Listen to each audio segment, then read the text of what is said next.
এক গ্রামে রতন, রিমা, লায়লা, রাজীব 4 বন্ধু ছিল। তারা একদিন বিকেলে সবাই গ্রামের মাঠে খেলতে গেল। রিমা হঠাৎ মাঠের পাশে একটা ছোট আহত পাখি পড়ে থাকতে দেখল।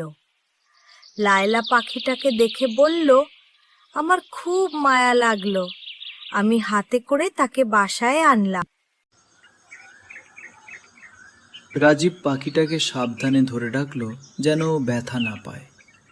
রতন, আমি দৌড়ে বাড়ি থেকে পরিষ্কার পানি এনে দিলাম। রিমা বলল, প্রতিদিন আমরা পালা করে পাখিটাকে খাবার দিতাম। লায়লা বলল, কয়েকদিন পর পাখিটা সুস্থ হয়ে উঠল।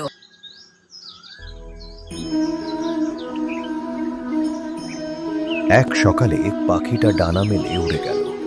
আমরা খুব খুশি হলাম এবং বুঝলাম একসাথে ভালো কাজ করলে আনন্দ বেশি হয়।